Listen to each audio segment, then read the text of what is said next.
السلام عليكم. What is going on here? طبعا في الفيديو ده احتمال كبير يظهر معانا واقع التحرطش عشان خاطر التيك توك. اجنبيه ماشيه على كورنيش اسكندريه وهتشتري ذره مشوي من 2 شباب وتقريبا مفيش حد رايح جاي حواليهم. Yeah, can I get one? Wonder how long it's gonna go for. Oh, we stay here. طبعا الناس اللي واقفه على الله دي في الافلام والمسلسلات بيجوا بشعين. تعالوا نشوف بقى نظراتهم وتحركاتهم وسلوكهم وهم بيتعاملوا معاها في البيع والشراء. How much? تعالى كده. شكرا. طبعا الراجل اللي واقف بيشوي معرفش يرد عليها، لكن التاني على طول بيشاور مفيش في دماغه اي حاجه. يعني الناس دي والله نازله تاكل عيش. Very nice. Thank you. Thank you. احنا مش هنستعجل برضه ونحكم على الصوره بدري. هو خد منها ال50 جنيه وعزم عليها تقعد. هل هيحاسبها على القعده ولا هيغير كلامه في موضوع لما شاور ب3 يعني 30 جنيه ولا ايه اللي هيحصل؟ Okay. شكرا. Alright, we're trying this record. ما نطولش في القعده بقى يا كاتي ونشوف كده وانتي قايمه. يعني هيدوكي الباقي ولا هيتعبوكي ولا ايه اللي هيحصل؟ Quite nice. Because it's so burned, it kind of tastes like popcorn. شكرا. Thank you.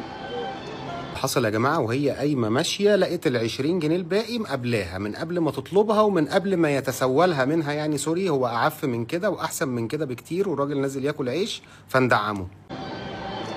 So it was 30. I gave him a 15. He gave me 20 back. Really nice guy.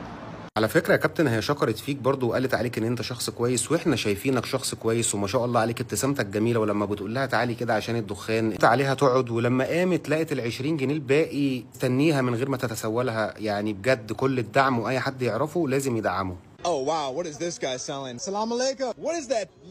How much for one? 100. شايفين الجمال يا جماعه؟ اول ما دخل عليه ازيك بتبيع ايه؟ ببيع بيتزا. بكام؟ ب100 جنيه على طول. Cheese, olives, peppers, onions. Is that kofta?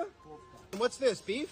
I'll take one please of your best. يا برنت يا اخويا خد بالك البيتزا عندنا هنا خيال، بس يا رب ما يديك كاتشب معاها. What's your name, brother? I am طارق. منور الدنيا يا عم طارق. انت شكلك من شبين القناطر هم بتوع البيتزا والحركات Flattened out. Man, he's got this thing stretched out from here to Texas, y'all. Is this your son? It's a family business? فاميلي بيزنس زي معمار المنصور كده، بيبنوا عماير جامده قوي في المعادي. Wait, is this guy your son too? ايوه يا باشا زي ابننا برضو عادي. يعني الراجل منور يا كابتن. Okay, no. Okay, the fire went out. He had to reignite it. Kofta? Yeah, please, kofta. All right, he's hitting it with the kofta, hitting it with that chicken. Boom, and now he's putting in what looks like the burger, coming in with the cheese. So much magic happening inside of that oven. Chopping. يعني يا جماعه المصريين والوافدين العرب فين من الاكل بتاع الشارع الجميل ده برضو؟ يعني ايه المشكله ان انت يوم في الاسبوع كده تقول للمدام تعالي مثلا اكلك في المطريه، تعالى اكلك في شبرا؟ على فكره خامات اللحوم المصنعه في مصر كلها وفي كل البراندات احنا عارفين ان هي واحده، والسوق النهارده بقى مفتوح